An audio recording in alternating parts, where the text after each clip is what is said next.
We were 4 sisters, Meg, Beth, Amy, and I.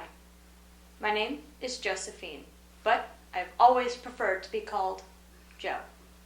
When we were young, our father lost all of his property in trying to help an unfortunate friend. Our mother, who we called Marmee, encouraged all her little girls to find ways to make ends meet. Meg, who is the eldest, found her place as a nursery governess and felt rich with her small salary. Meg found it harder to bear than the rest of us, for she could remember a time when home was beautiful, life full of ease and pleasure, and want of any kind was unknown. I am so fond of luxury. I happened to suit Aunt March, who was lame and needed an active person to wait upon her.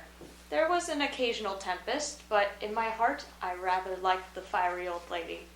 I suspect that the real attraction was a library full of fine books, which was left to dust and spiders when Uncle March died. It was a region of bliss for me. My ambition was to do something splendid. What it was I had no idea as yet, but I left it for time to tell me. Beth was too bashful to go to school. It had been tried, but she suffered so much that it was given up, and she did her lessons at home with Father. Even when he went away, she carried on faithfully by herself and did the best that she could. She never thought of any reward but to be loved, and her little world was peopled with imaginary friends. There were 6 dolls to be taken up and dressed every morning. All of the dolls were outcasts till Beth took them in, and she cherished them all the more tenderly for that very reason, and set up a hospital for infirm dolls. One forlorn fragment of Delanity had belonged to me and was rescued by Beth. Having no top to its head, she tied on a neat little cap, and as both arms and legs were gone, she hid these deficiencies by folding it in a little blanket and devoting her best bed to this chronic invalid. She brought it bits of bouquets, she read to it, she took it outside to breathe fresh air hidden under her jacket. She sang it lullabies, and never went to bed without kissing its dirty little face and whispering tenderly, I hope you'll have a good night, my poor dear. Beth often wept a little weep, for she could not take music lessons or have a fine piano. She loved music so much, tried so hard to learn, and practiced away so patiently at our jingling old instrument, that it did seem as if someone, not to hint Aunt March, ought to help her. No one did, however, and no one noticed Beth wipe the tears off the yellow keys when she was all alone. Day after day, Beth said hopefully to herself, I know I'll get my music someday, if I'm good. If anyone had asked Amy what the greatest trial of her life was, she would have answered at once. My nose. When she was a baby, I had accidentally dropped her into the coal hod, and she insisted that the fall had ruined her nose forever. It was only rather flat, but all of the pinching in the world could not give it an aristocratic point. No one minded it but Amy, and it was doing its best to grow, but she felt deeply the want of a Grecian nose, and drew whole sheets of handsome ones to console herself. Little Raphael! That is what we all called Amy, for she had a decided talent for drawing, and was never so happy as when designing fairies, copying flowers, or illustrating stories. Besides her drawing, she could play 12 tunes, crochet, and read French without mispronouncing more than 2/3 of the words. One thing, however, rather quenched Amy's vanities. She had to wear her cousin's clothes. Everything was good, well made, and little worn, but Amy's artistic eyes were much afflicted, especially this winter, when her school dress was a dull purple with yellow dots and no trimming. My only comfort is that Mother doesn't take tucks in my dress when I'm naughty like Maria Park's mother does. Sometimes she is so bad. Her frock is up to her knees and she can't come to school anymore. When I think of that kind of degradation, I know I can even bear my flat nose and my purple gown with yellow skyrockets on it. Meg was Amy's confidant and monitor, and by some strange attraction of opposites, I was gentle Beth's. This is a story of how we all grew to become little women. I shall begin in the winter of 1863. Our father was in the war, far away, where the fighting was, and we all sat knitting in the twilight, with the December snow falling outside and the fire crackling cheerfully within. Christmas won't be Christmas without any presents. It is so dreadful to be poor. Well, I don't think it's fair for some girls to have all the pretty things and for other girls to have nothing at all. We've got father and mother and each other. We haven't got father, and we shall not have him for a long time. You know, the reason Mother proposed us not having any presents this Christmas was because it's going to be a hard winter for everyone, and she thinks we ought not to spend money for pleasure when our men are suffering so in the army. We can't do much, but we can make our little sacrifices and ought to do it gladly. But I'm afraid I don't. I don't see how the little we could give would be any good. We've each got $1, and the army won't be much help by our giving that. I agreed not to expect anything from you or Mother, but I do want to buy a book for myself. I've wanted for so long. I plan to spend mine on music. I will get a nice box of favorite drawing pencils. I really need them. Mother didn't say anything about our money, and she wouldn't want us to give up everything. Let's each buy something for ourselves and have a little fun. I'm sure we work hard enough to earn it. I know I do. Teaching those tiresome children nearly all day when I'm longing to enjoy myself at home. You don't have half such a hard time as I do. How would you like to be shut up for hours with a nervous, fussy old lady who keeps you trotting, is never satisfied, and worries you till you're ready to fly out the window or cry? It's naughty to fret. But I do think washing dishes and keeping things tidy the worst work in the world. I get cross and my hands get so stiff I can't practice well at all. Well, I don't think any of you suffer as I do, for none of you have to go to school with impertinent girls who plague you if you don't know your lessons and laugh at your dresses and label your father because he isn't rich or make fun of your nose because it isn't nice. You mean libel? I'd say so and not talk about labels as if Papa were a pickle bottle. I know what I mean, and you needn't be satirical about it. Besides, it's proper to use good words and improve one's vocabulary. Don't peck at one another, children. Don't you wish we had the money Papa lost when we were little, Joe? How happy and good we'd be if we had no worries. You said the other day you thought we were a great deal happier than the King children, for they were fighting and fretting all the time in spite of their money. So I did, Beth. Well, I think we are. For though we do have to work, we make fun of ourselves and are a pretty jolly set, as Joe would say. Joe does use such slang words. Don't, Joe, it's so boyish. That's why I do it. I hate rude, unladylike girls. Well, I hate affected, niminy-piminy chits. Birds in their little nests agree. Really, girls, you both are to be blamed. You were old enough to behave better, Josephine.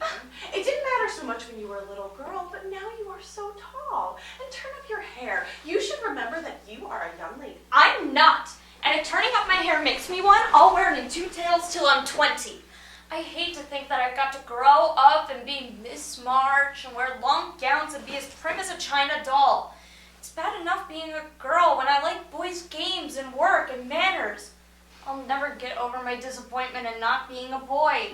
And it's worse now than ever, for I'm dying to go and fight with Papa, but I can only stay here and knit like a poky old woman, and I don't like it. Poor Joe. It's too bad, but it can't be helped. So you must try to be contented with making your name boyish and playing brother to us girls. As for you, Amy, you are altogether too particular and prim.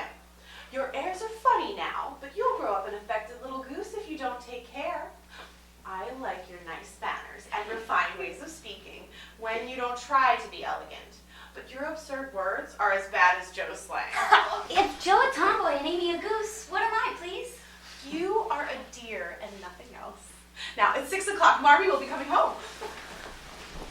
Oh, Marmee's shoes are quite worn out. She must have a new pair.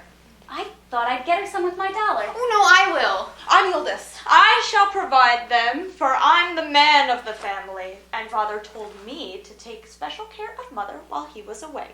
I'll tell you what we'll do. Let's each get her something with our $1 and not get anything for ourselves. That's like you, dear. What shall we get her? A nice pair of new gloves. Army shoes, best to be had. Some handkerchiefs all hemmed. I'll get her a little bottle of cologne. Oh, and it won't cost much, so I'll be able to buy my pencils. How shall we give the things? Oh, we'll put them all on the table and watch her open the bundles. Don't you remember how we used to do on our birthdays? I used to be so frightened when it was my turn to sit in the chair with the crown on and have you all come marching round to give the presents with a kiss. I liked the things and the kisses, but it was dreadful to have you sit looking at me while I opened the bundles. Glad to find you so merry, my girls.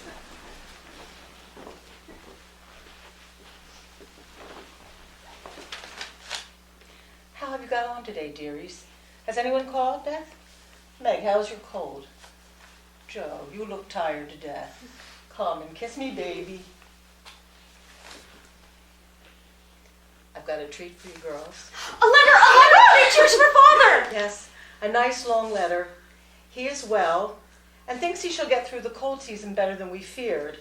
And he sends lots of good, loving Christmas wishes for us and a special wish for you girls. I think it was so splendid of Papa to join the army as a chaplain when he was too old to be drafted and not strong enough for a soldier. Oh, don't I wish I could go as a drummer or as a nurse so I could be near him and help him? Well, it must be very disagreeable to sleep in a tent and eat all sorts of bad-tasting things and drink out of a tin mug. When will he come home, Marmee? Not for many months, dear, unless he gets sick. He will stay and do his job as well as he can, and we won't ask him back a minute sooner than he can be spared. Now, come and hear what he says to you in this letter. My dears, give them all my dear love and a kiss. Tell them I think of them by day, pray for them by night, and find my best comfort in their affection at all times. A year seems very long to wait before I see them, but remind them that while we wait, we may all work so that these hard days need not be wasted.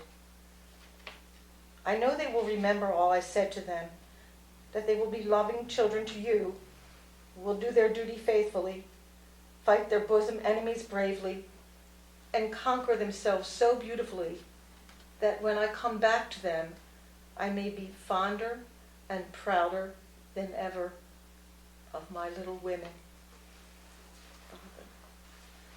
Oh, I am such a selfish girl.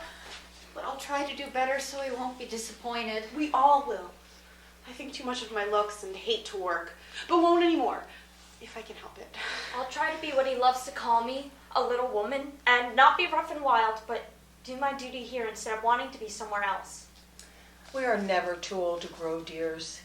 We each have our burdens, and our road is before us, and the longing for goodness and beauty is the guide that leads us through many troubles and mistakes. Be sure to look under your pillows Christmas morning. Now, my little daughters, it is time for dinner.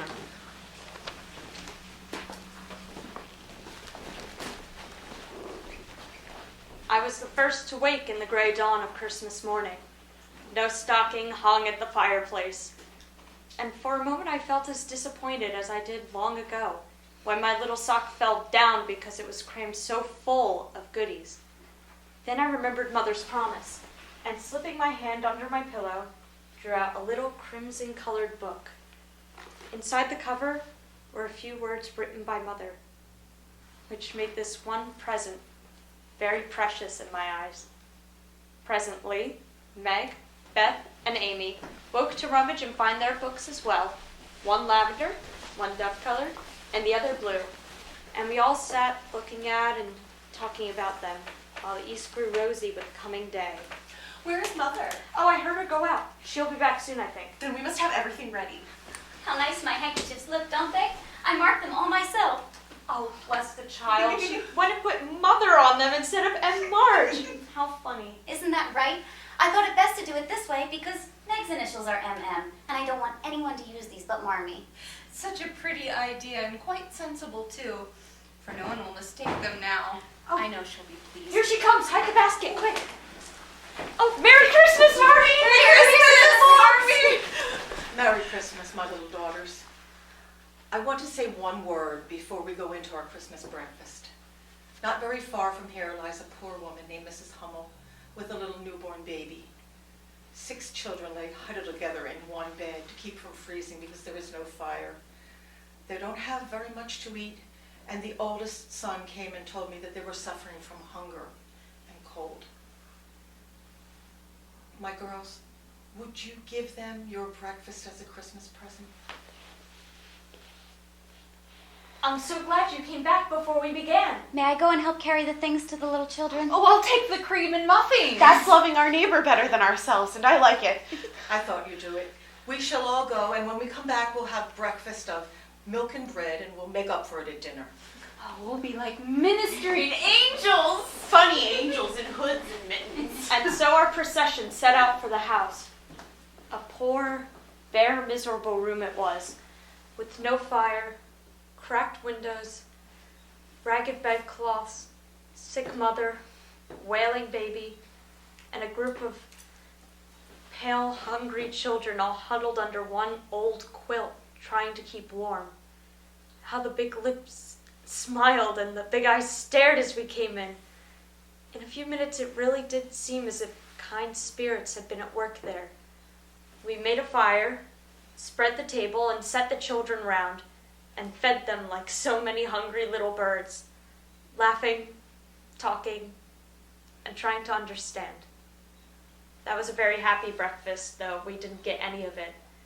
And as we went away, I think there was not in all of the city more merrier people than the hungry little girls who gave up their breakfasts and contented themselves with bread and milk on Christmas morning. But when we all came back home and saw our table, we looked at one another in rapturous amazement.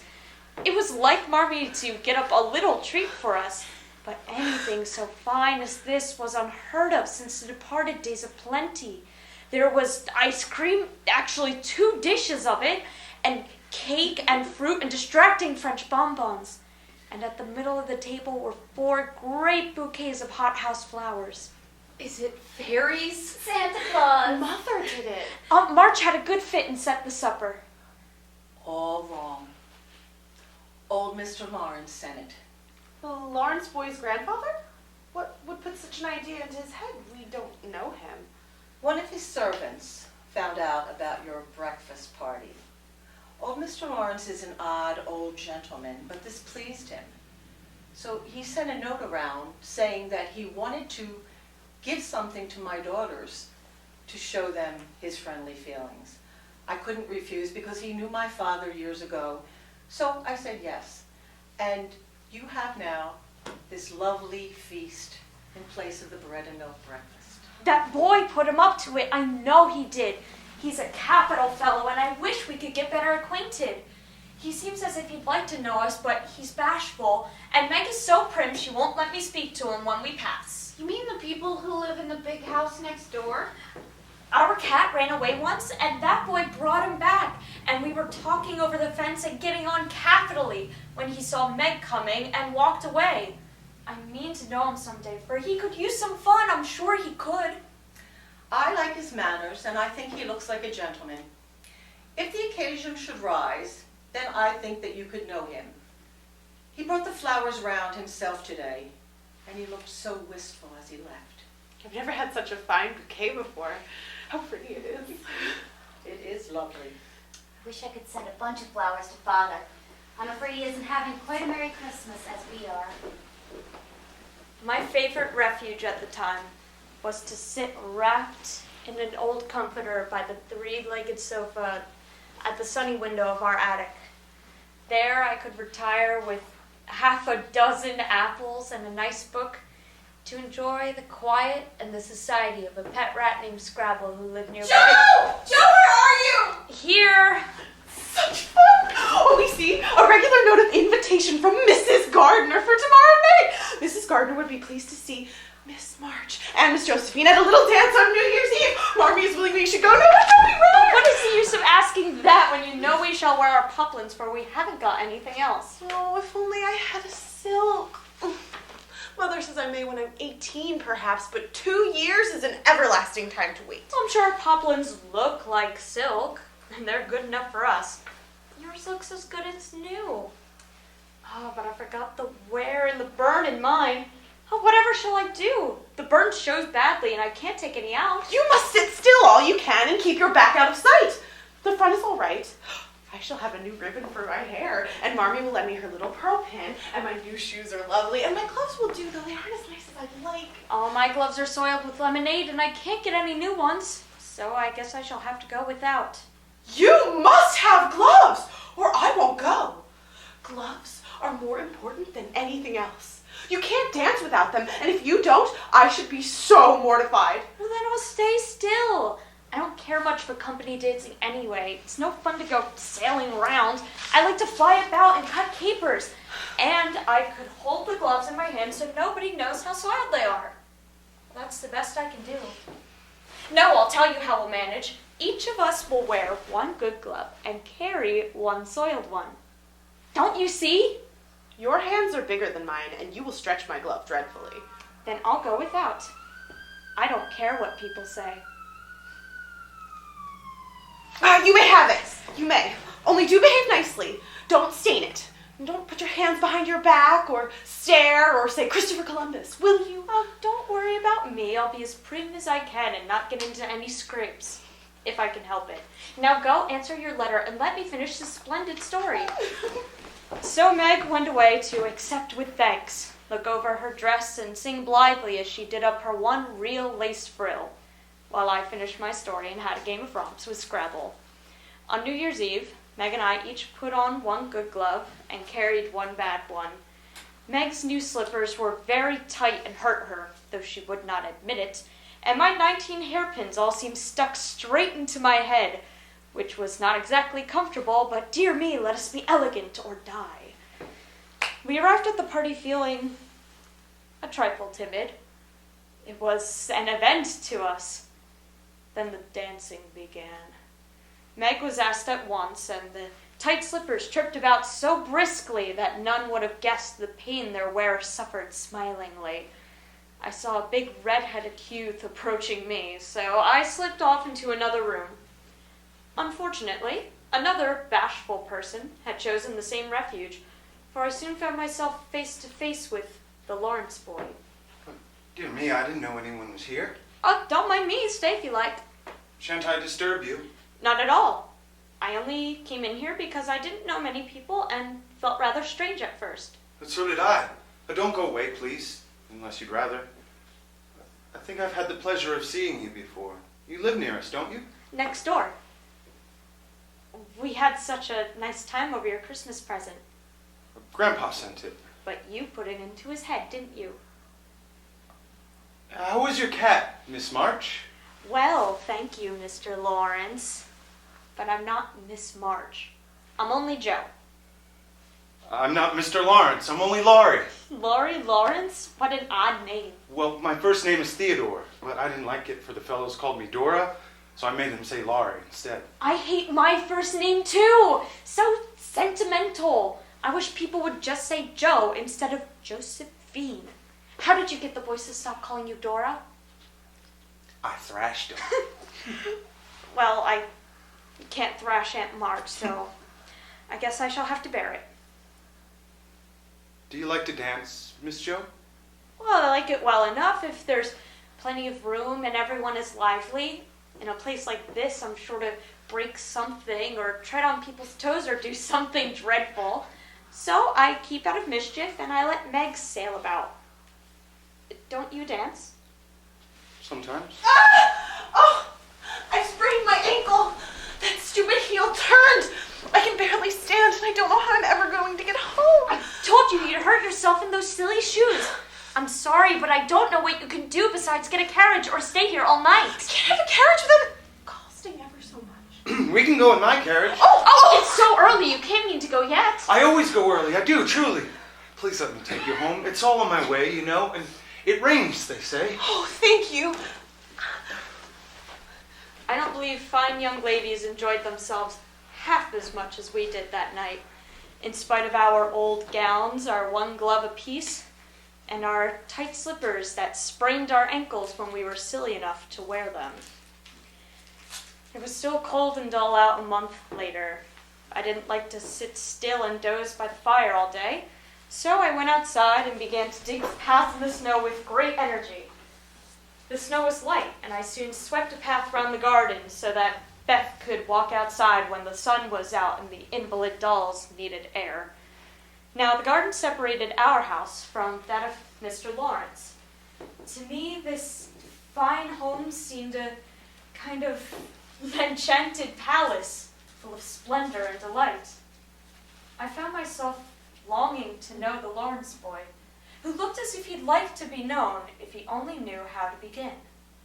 One day, Marmee told us that the Lawrence boy had been sick with a bad cold. I thought it terrible that he should have to sit by himself all day, so I asked Marmee if I could pay him a visit and cheer him up.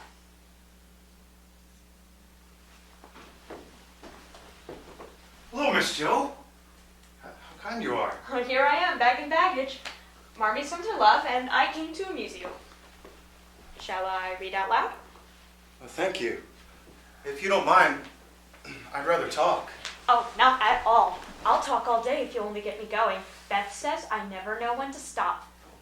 Is Beth the rosy one who stays at home a good deal and sometimes goes out with a little basket? Yes, that's her. That she's my girl, and a regular good one she is too. The pretty one is Meg, and the curly-haired one is Amy, I believe. How did you know all that? Why, I often hear you calling to one another, and when I'm all alone up here, I can't help looking over at your house. You seem to be having such good times. I beg your pardon for being so rude, but sometimes you forget to put down the curtain at the window where the flowers are, and when the lamps are lighted, it's like looking at a picture to see the fire and you all sitting around the table with your mother.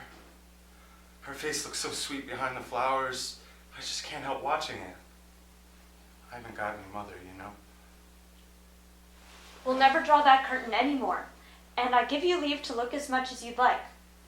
I just wish, though, instead of peeping, you would come over and see us sometime. Mother is so splendid. She would do you heaps of good. And Beth would sing to you if I asked her to, and Amy would dance. Meg and I would make you laugh over our funny stage productions, and we'd have jolly times. Wouldn't your grandpa let you? I think he would, if your mother asked him. He's very kind, though he doesn't look so, and he lets me do what I like, pretty much. Only he's afraid I might be a bother to strangers.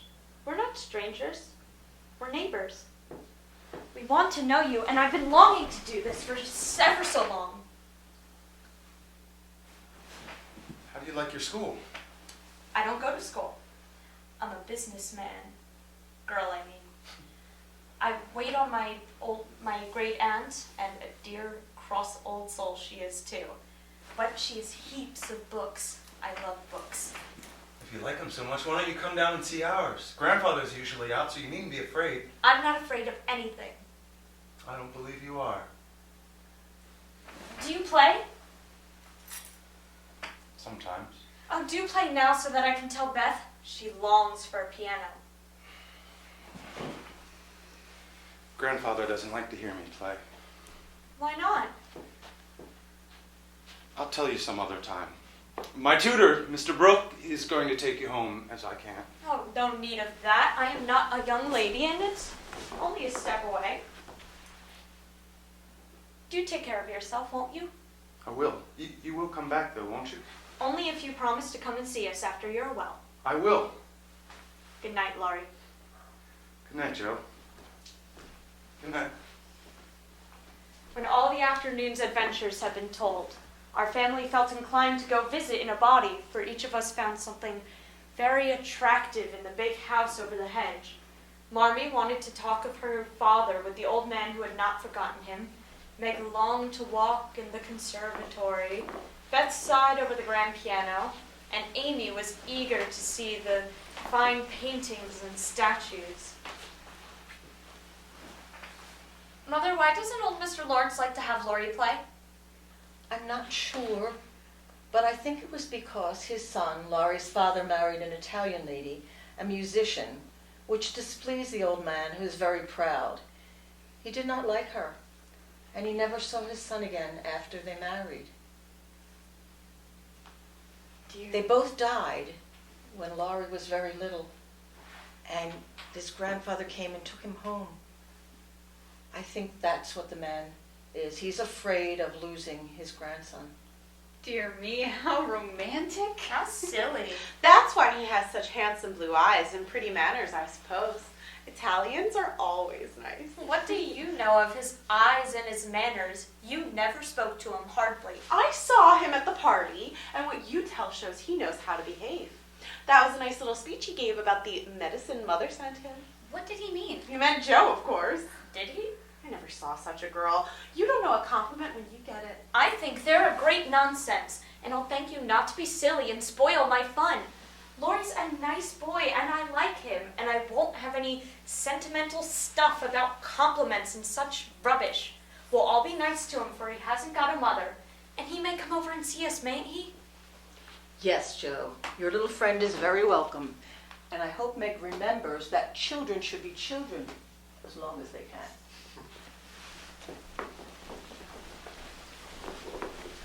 Another month passed, and Laurie made a full recovery. One day, late in February, Meg and I were preparing to go out for the afternoon. Girls, where are you going? Never mind, little girls shouldn't ask questions. Oh, Meg, I think you should tell me, for I think you would let me go. I have nothing to do and I'm so lonely. I can't, dear, because you aren't invited. Now, Meg, do be quiet or you will spoil it all. You can't go with us, Amy, so don't be a baby and whine about it. Oh, you're going somewhere with Laurie, aren't you? Oh, I know you are, because the two of you were laughing and whispering on the sofa, and when I came into the room, you stopped. Well, aren't you going with him? Yes, we are. Now do be still and stop bothering. Oh, I know, you're going to see the 7 castles. Oh, I may go too, for Mother said I might go, and I have my rag money. It was mean of you not to tell me in time. Just listen to me a minute and be a good child. Mother doesn't wish you to go this week. Next week you can go with Beth and Marmee and have a nice time. But I don't like that half as much as you and Laurie. Oh, please, Meg. I've been sick with this cold for so long and I'm dying for fun. Please, I'll be ever so good. Suppose we take her. I don't believe Mother would mind if we bundle her up well. If she goes, I shan't. And Laurie wouldn't like it, and it would be very rude to go and drag an Amy after he invited only us. Well, I shall go. Meg said I might, and if I pay my own way, Laurie has nothing to do with it. You can't sit with us, for our seats are reserved, and you mustn't sit alone, so Laurie would have to trade places with you, and that would spoil our fun. Or he would have to get another seat, and that wasn't proper when you weren't asked. You shan't stir a step, so you may just stay where you are. You'll be sorry for this, Joe March. See if you ain't. Fiddlesticks. When Meg and I returned home that afternoon, we found Amy reading in the parlor. She never lifted her eyes from her book. Upon entering my room, my first look was toward the bureau, for in our last quarrel, Amy had turned my top drawer upside down on the floor. Everything was in its place, however, and I decided that Amy had forgotten. There I was mistaken. The next day, I made a discovery which produced a tempest. Does anybody have my book? No? Amy, you've got it. No, I don't. Then you know where it is. I haven't. That's a fib. Well, no, I don't know where it is now, and I don't care. You know something about it, and you better tell it once, or I'll make you. Scold as much as you like, but you'll never see your silly old book again. Why not?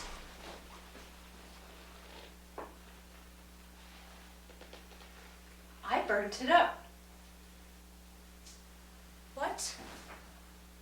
My little book that I loved so much and worked so hard on and wanted to finish before Father got home? Have you really burnt it? Yes, I did. I told you I'd make you pay for being so cross with me yesterday, and I have. You wicked, wicked girl! I can never write it again, and I'll never forgive you as long as I live! That book was the pride of my heart. It was only half a dozen little fairy tales, but Amy's bonfire had consumed the loving work of several years. To others, it seemed a small loss, but to me it was a dreadful calamity, and I felt that it never could be made up. Joe, please forgive me. I'm very, very sorry. I shall never forgive you. Nothing went well for days. Aunt March had an attack of the fidgets. It was bitter cold in the morning. Meg was sensitive. Beth would look grieved. And Amy kept making remarks about people who were always talking about being good and yet wouldn't even try when others set them a virtuous example. Everyone is so hateful. I'll ask Laurie to go skating with me. He is always kind and jolly and will put me to rights, I know.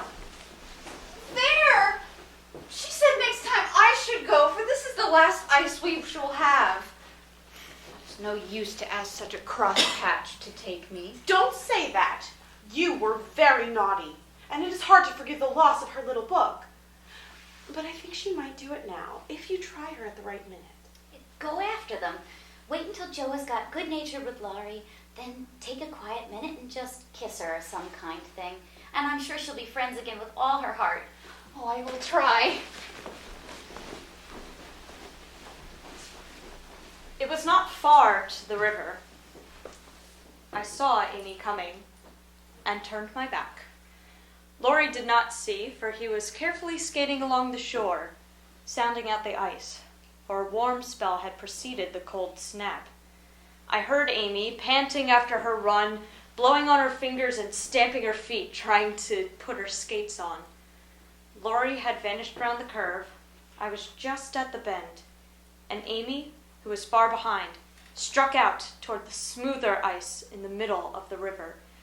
I turned around just in time to see Amy throw up her hands and go down with a crash of rotten ice, a splash of water, and a cry that made my heart stand still with fear. I tried to call for Laurie, but my voice was gone. I tried to rush forward, but my feet seemed to have no strength in them, and for a minute I could only stand motionless, staring with a terror-stricken face at Amy's little head above the black water. Something rushed swiftly past me, and I heard Laurie cry out, Bring a rail! Quick, quick! How I did it, I'll never know, but for the next minute I worked as if possessed, blindly obeying Laurie, who held Amy up by his arm till I dragged a rail from the fence, and together we got the child out, more frightened than hurt. Shivering, dripping, and crying, we got Amy home. Are you sure she's going to be safe? Quite sure. She's not hurt, and I don't even think she'll take cold. You were so sensible in covering her and bringing her home quickly. Laurie did it all. I only let her go. Oh, Mother, if she should die, it would be my fault. It's my dreadful temper. I try to cure it. I think I have, but then it breaks out worse than ever. Oh, what shall I do? What shall I do? Watch and pray, dear. Never tire of trying, and never give up and think it's impossible to conquer any of your faults. You don't know. You can't guess how bad it is. It seems I could do anything when I'm in a passion. I get so savage I could hurt anybody and enjoy it. I'm afraid I shall do something dreadful someday and ruin my own life and make everybody hate me. Oh, Mother, help me. Do help me. You think your temper is the worst in the world? Mine used to be just like it. Yours? Why, Mother, you were never angry.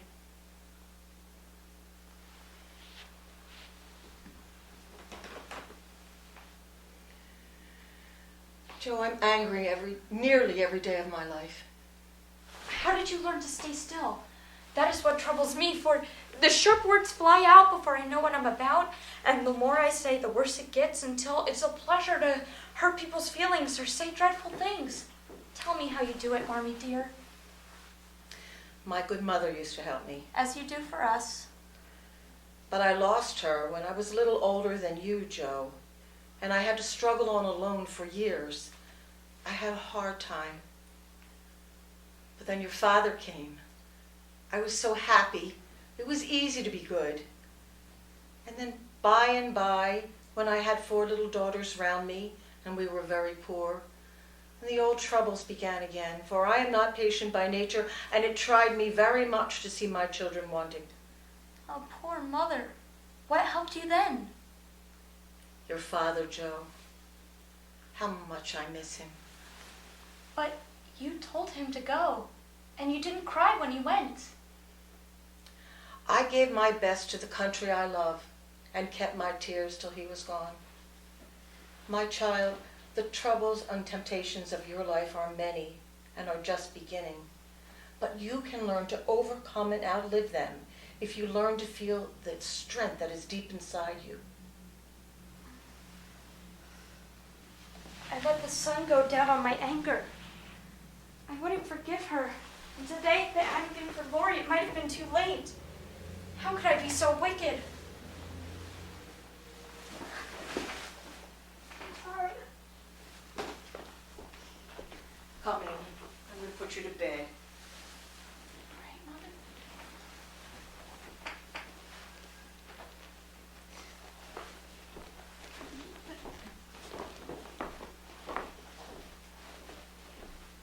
In the spring, Meg departed in style for a fortnight of novelty and pleasure, courtesy of the invitation of a society girl named Sally Moffat. Mother had consented to the visit rather reluctantly, fearing that Meg would come back more discontented than she went. But she begged so hard to go, and Sally promised to take good care of her. And a little bit of pleasure did seem so delightful after a winter of irksome work that Mother yielded, and so Meg went off to take her first taste of fashionable life. When the evening for a small party came, Meg found that the poplin wouldn't do at all, for the other girls were wearing very thin dresses and making themselves look fine indeed. And so Sally dressed Meg up for the night.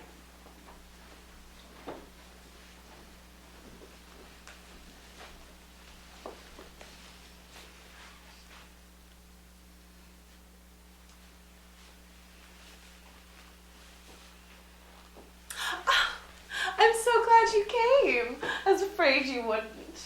Joe wanted me to come and tell her how you looked, so I did. And what shall you tell her? I shall say I didn't know you, for you look so grown up and unlike yourself. I'm quite afraid of you. How absurd of you. The girls dress me up for fun, and I rather like it. Wouldn't Jo stare if she saw me? Yes, I think she would. Well, don't you like me so? No, I don't. Why not? I don't like fuss and feathers. You are the rudest boy I ever saw. You're nothing but a doll tonight.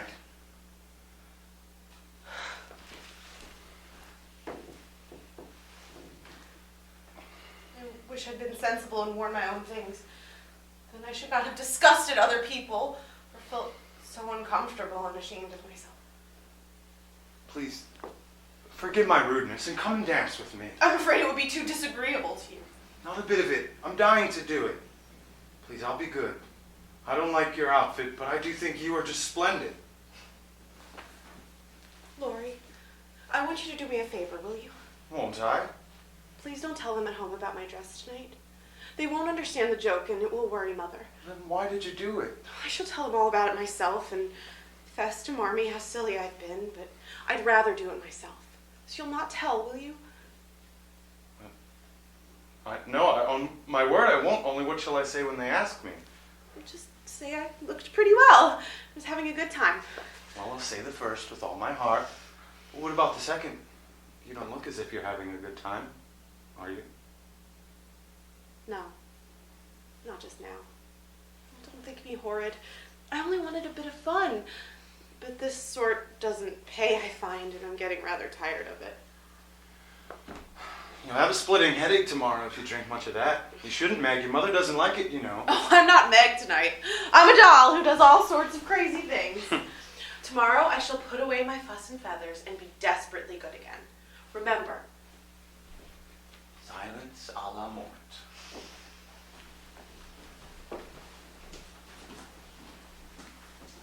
Meg was sick all the next day, and on Saturday returned home, feeling quite used up with her fortnight of fun and feeling as though she had sat in the lap of luxury long enough.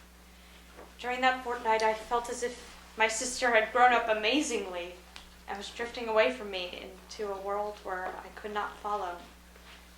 Meg said over and over again what a charming time she had had, but something still seemed to weigh upon her spirits. When Beth and Amy went away for the night, Meg turned to Marmee and I. Marmee, I want to fess. I thought so. What is it, dear? Oh, shall I go away? Oh, of course not. Don't I always tell you everything? I want you to know all the dreadful things I did at the Moffats. We are prepared. I told you they dressed me up, but I didn't tell you that they powdered and squeezed and frizzled. Made me look like a fashion plate. Laurie thought I wasn't proper. I know it was silly, but they flattered me and called me a beauty. So I let them make a fool out of me. I think there is something more. I drank champagne and romped and tried to flirt and lost my glove and was altogether abominable. You are young, Meg. But not too young to understand me. And you, Joe, your turn will come in time, perhaps, so I want you to listen to me, too. I want my girls to be accomplished, admired, respected. I am ambitious for you girls, but not for you to dash about and marry rich men merely because they are rich or have splendid houses, which are not homes, because love is wanting. I want you to marry for love. And money, as you know, is a needful and precious thing, and when well used, even a noble thing. But I also want you to know that it is not the only or first prize to strive for. For I would rather have you marry poor men than be queens on thrones without self-respect. Poor girls don't stand any chance, Sally says, unless they put themselves forward. Well, then we'll be old maids. Right, Joe. Better be happy old maids than unhappy wives or unmaidenly girls. Meg, don't be troubled. Leave these things to time. We will, Marmee. We will.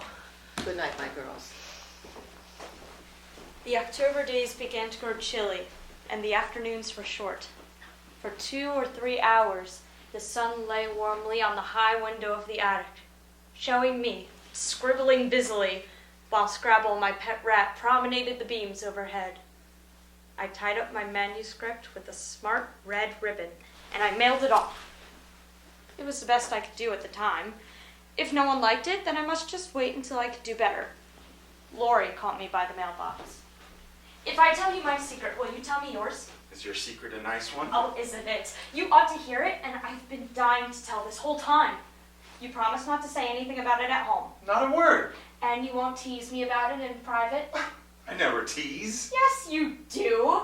You get everything you want out of people. I don't know how you do it. Thank you.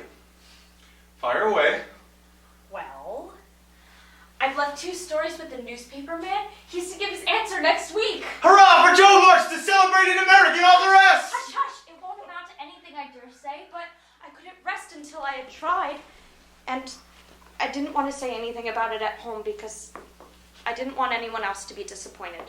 It won't fail. Joe, your stories are like works of Shakespeare compared to half the rubbish that gets published every day.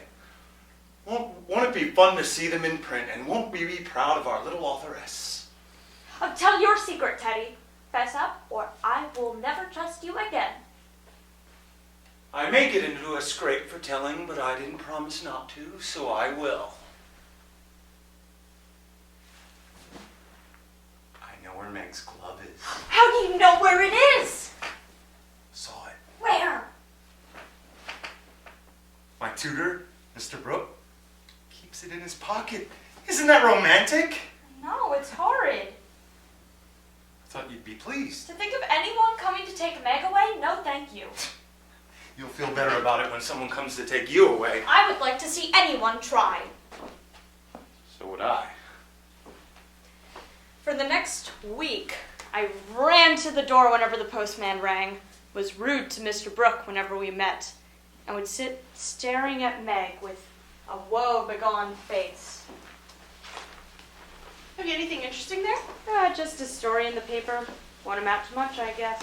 What's the name? The Rival Painters. Who wrote it? Your sister! You? I knew it! Tell us about it. How much did you get for it? What will Father say? Won't Laurie laugh? Stop jabbering, you girls, and I'll tell you all about it. The editor of the paper said he liked both of my stories, but he didn't pay beginners, only let them publish in his paper. It was good practice, he said, and once the beginners improved, anyone would pay. So I sent him my stories, and today this came, and I'm gonna send him more, and he's gonna get the next paid for.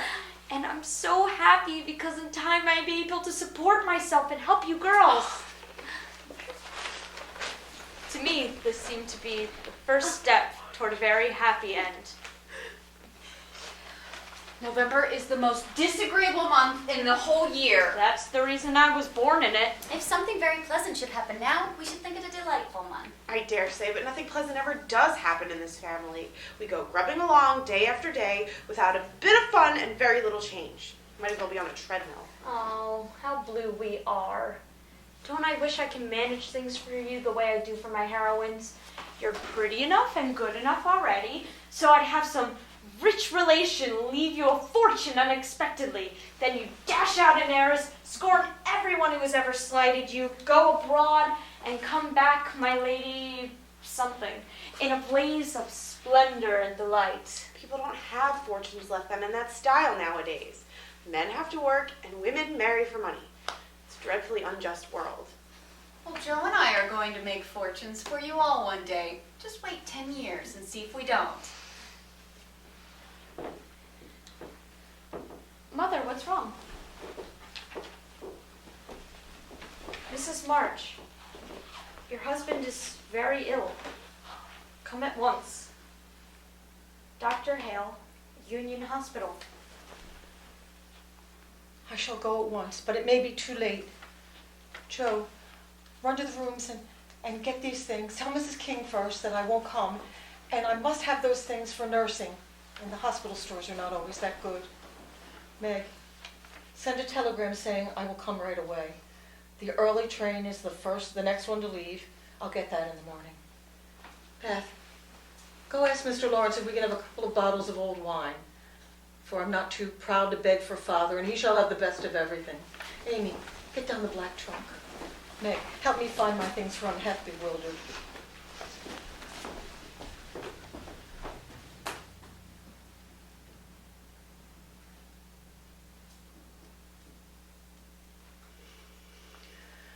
Oh, God, help me to bear it.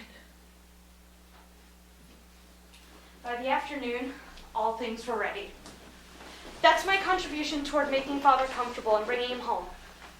Joe, where did you get it?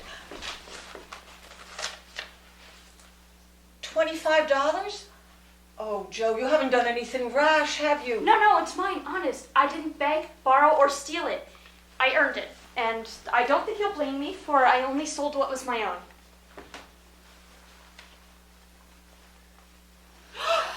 Joe, your hair, your beautiful hair. Oh, Joe, how could you? You're one beauty. She doesn't look like my Joe anymore, but I love her dearly for it. It doesn't affect the fate of the nation, Beth. It will be good for my vanity. I was getting too proud. It will do my brains good to have that mop taken off. My head feels deliciously light and cool, and the barber said that I could soon have a curly crop, which would be boyish, becoming, and easy to keep in order. I'm satisfied, so please take the money and let's have supper. What made you do it? Well, I was dying to do something for Father. In a barbershop window, I saw tails of hair with the prices marked, and one tail, not so thick as mine, was $40. It came to me of a sudden that I did have something to make money out of, so without stopping to think, I went into the shop, asked if he bought hair, and what he would give for mine. I don't see how you dared to do it. I begged him to take my hair and told him why I was in such a hurry. It was silly, I dare say, but it changed his mind, for I got rather excited and told the story in my topsy-turvy way. I must have felt dreadfully when the first cut came. I took one last look at my hair while the man got his things, and that was it.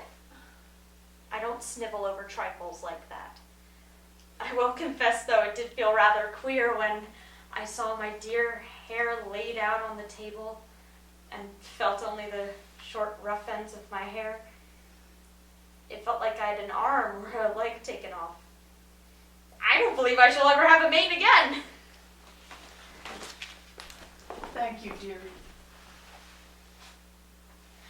Now, girls, go to bed.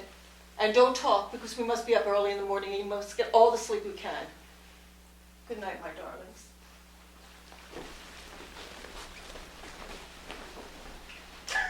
Joe, what's the matter? Are you crying over Father?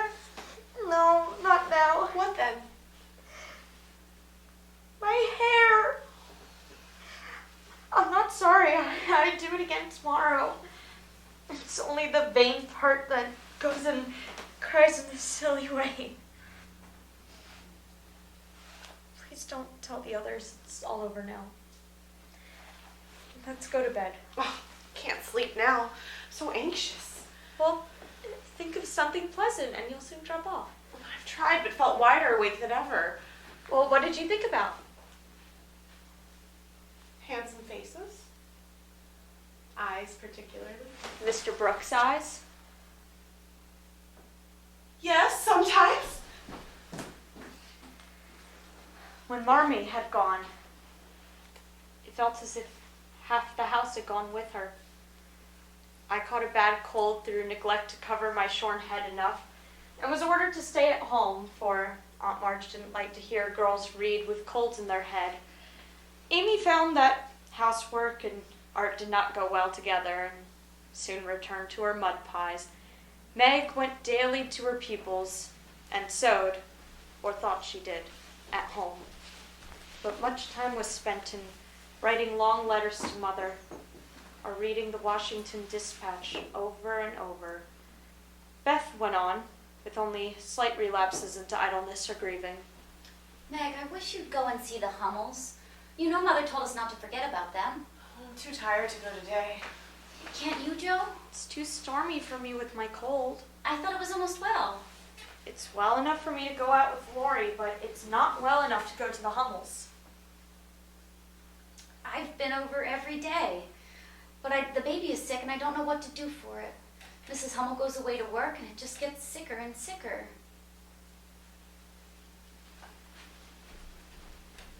And so Beth quietly put on her hood, filled her basket with odds and ends for the poor little children, and went out into the chilly air with a heavy head and a grieved look in her patient eyes. It was late when she came back. Christopher Columbus! What's the matter? You've had the scarlet fever, haven't you? Years ago when Meg did. Why? Then I'll tell you. Oh, the baby's dead. What baby? Mrs. Hummel's. It died in my lap before she got home. Oh, poor dear, how dreadful for you. I ought to have gone. It wasn't dreadful, only so sad. I saw in a minute it was sicker. It seemed asleep, and then gave a sudden cry, trembled, and lay very still. I tried to warm its feet and gave it some milk, but it didn't stir, and I knew it was dead. What did you do then? I just sat and held it softly until Mrs. Hummel came with the doctor. He said it was dead. And then looked at Heinrich and Mina, who have sore throats. Scarlet fever, ma'am. Ought to have called me sooner, he said crossly. Mrs. Hummel told him she was poor, and that she had tried to cure the baby herself, but it was too late. And she could only ask him to help the others and trust to charity for his pay. He smiled then and was kinder, but it was very sad, and I cried with him, till he turned around all of a sudden and told me to go home right away and take belladonna or I'd have the fever. No, you won't. Oh, Beth, if you should be sick, I'd never forgive myself. Whatever shall we do? Don't be frightened. I guess I shan't have it badly. I looked in Mother's book and saw that it begins with headache, sore throat, and queer feelings like mine. So I took some belladonna, and I feel better. Oh, if only Mother was here. You've been over the baby every day for more than a week, and among the others who are going to have it, so I'm afraid you are going to have it, Beth. Don't let Amy come. She never had it, and I should hate to give it to her. I'll go and tell Amy. Amy rebelled outright and passionately declared that she'd rather have the fever than go to Aunt March. Meg reasoned, pleaded, and commanded, all in vain. Laurie walked into the parlor to find Amy sobbing with her head hidden in the sofa cushion.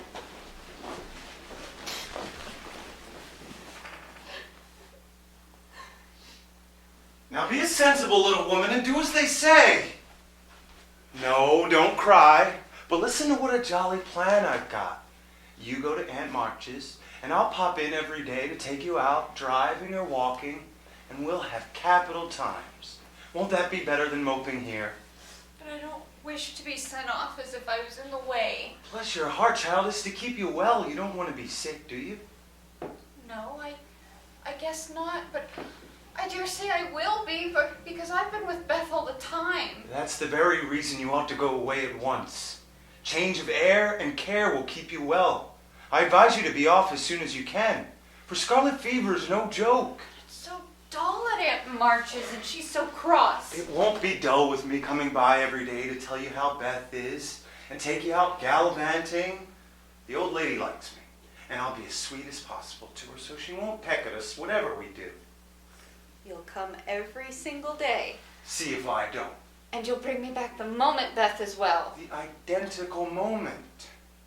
Well, I guess I will. Good girl. What a trying world it is. No sooner do we get out of one trouble than down comes another. There doesn't seem to be anything to hold on to when Mother's gone. Beth did have the fever and was much sicker than any one of us suspected. I devoted myself to Beth day and night, not a hard task, for she was very patient and bore her pain uncomplainingly as long as she could control herself. But there came a time during the fever fits when she began to talk in a hoarse, broken voice, to play on the coverlet as if on her little piano, to sing with a throat so swollen that there was no music left in it. A time when she didn't know the familiar faces around her, but addressed them by wrong names and called imploringly for Mother. Then I grew frightened. Meg begged to be allowed to write Marmee the truth.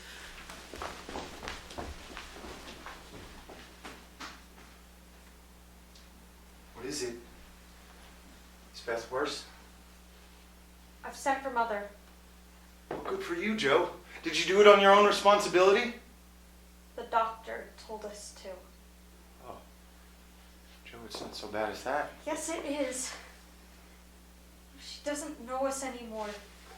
She doesn't even talk about the flocks of green doves, as she calls the vine leaves on the wall. She doesn't look like my Beth, and there's no one here to help us bear it. Mother and Father both gone, and God seems so far away that I can't find him. I'm here, Joe. Hold on to me, dear. Thank you, Teddy. I feel better now. I'll try not to be so forlorn, and we'll try to bear it if it comes. I don't think she will die. She's so good, and we all love her so much. I don't believe God will take her away yet. I'm just glad that Father and Mother are feeling, or Father is feeling better, so that Mother doesn't feel so bad about leaving him. Only it does seem as if all of the troubles came in a heap, and I got the heaviest part on my shoulders. Doesn't Meg pull fair? Yes, she tries to. But she doesn't love Beth as I do. I won't miss her as I shall. Beth is my conscience, and I can't let her go. I can't. The good and dear ones always do die. Oh, poor girl. You're worn out. It isn't like you to be forlorn. Stop a bit. I'll hearten you up in a jiffy.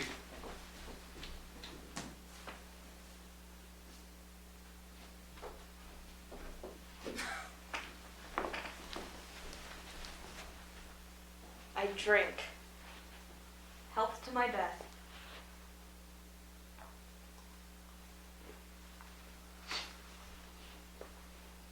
You're a good doctor, Teddy, and a comfortable friend. How can I ever thank you? I'll send my bill by and by. And tonight, I'll give you something that will warm your heart more than quarts of wine. What is it? I telegraphed to your mother yesterday, and Mr. Brooke answered that she would come at once and she'll be here tonight. Aren't you glad I did it? Oh, Laurie! Oh, Mother, I'm so glad! Oh, no. It was just so dear of you to go and do it. I couldn't help flying at you. Tell me all about it. And don't give me any more wine. It makes me act silly. I don't mind. Your mother will be here tonight, and she'll be on the 2 a.m. train. I shall go and get her, and you only have to bottle up your rapture and keep Beth quiet until that blessed lady gets here. Oh, Laurie, you are a saint. How can I ever repay you? Fly at me again. I rather liked it. No, thank you. I'll do it by proxy when Beth is well. No, go home and rest. You'll be up half the night. Bless you, Teddy. Bless you. Happy. I was so happy. Mother is coming. Water. All day, Meg and I hovered over Beth, watching, waiting, hoping, and trusting in God and Mother. And all day, the snow fell, the bitter wind raged, and the hours dragged slowly by. Oh, God spares Beth. I never will complain again. I wish I had no heartaches. If life is as often as hard as this, I don't see how we shall ever get through it. The house was as still as death, and nothing but the wailing of the wind broke the deep hush. It was past 2 when I saw Meg kneeling before our mother's chair, with her face hidden. A sudden fear passed over me, and I thought, Beth is dead, and Meg is afraid to tell me. Goodbye, my Beth, goodbye.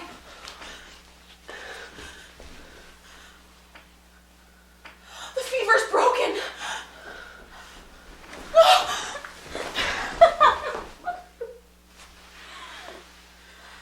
I don't think I have any words in which to tell the meaning of the mother and daughters. Such hours are beautiful to live, but very hard to describe. So I shall leave it to the imagination, merely saying that the house was full of happiness. And when Beth woke from that long, healing sleep, the first object on which her eyes laid were her mother's face. Like sunshine after a storm were the peaceful weeks that followed. Beth was soon able to lie on the study sofa all day, amusing herself with the well-beloved cats at first, and in time with the doll's sewing, which had fallen sadly behind. Meg cheerfully blackened and burnt her hands cooking delicate messes for the deer, and Amy celebrated her return by giving away as many of her treasures as she could prevail upon her sisters to accept. If Father were only here, I should be so happy that I couldn't hold one drop more. So would I. I'm sure I am. I know I am.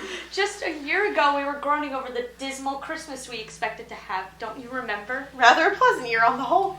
I think it was a pretty hard one. I'm glad it's over, because we've got you back. Rather a rough road you've had to travel this year, girls, especially the latter part. But you got on bravely. In most family, there comes now and then a year full of events. This has been such a one. But it ends well after all. I rather thought so, but there's no knowing what may happen in a few years. I should like a lovely little home, full of luxurious things. Nice food, pretty clothes, handsome furniture, pleasant people, and heaps of money. Well, I wouldn't be idle, but would do good and make everyone love me dearly.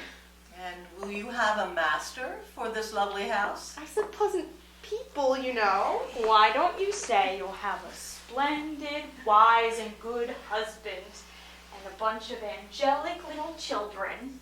You'd want nothing but horses, inkstands, and novels. Wouldn't I? I would like to do something splendid, something wonderful and good that won't be forgotten after I'm dead. I mean to astonish you all someday. I would like to write a great book and get rich and famous. That would suit me very well. So that is my favorite dream. Mine is to stay at home, safe with father and mother, and help take care of the family. Don't you wish for anything else?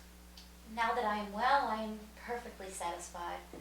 I only wish that we can stay safe together, nothing else.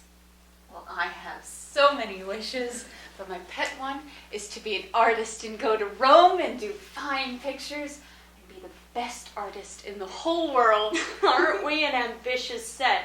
Every one of us, except for Beth, wants to be rich and famous and gorgeous in every respect. I brought another Christmas present for the March family. Fathers, come on, let last! Our father, home from the war, became invisible in the embrace of 4 loving pairs of arms. Never mind what happened just after that, for in that moment our full hearts overflowed, leaving behind the bitterness of the past and leaving only the sweetness of the present. You don't look festive, ma'am. What's the matter? I don't approve of Meg marrying Mr. Brooke, but I have decided to bear it and won't say a word against it. You can't know how hard it is for me to give up Meg. You don't give her up, you only go halves. It can never be the same again. I'm losing my dearest friend. Well, you've got me anyhow. I'm not good for much, I know. But I'll stand by you all the days of my life, Joe. Upon my word, I will. I know you will, and I'm ever so much obliged. You are always a great comfort to me, Teddy.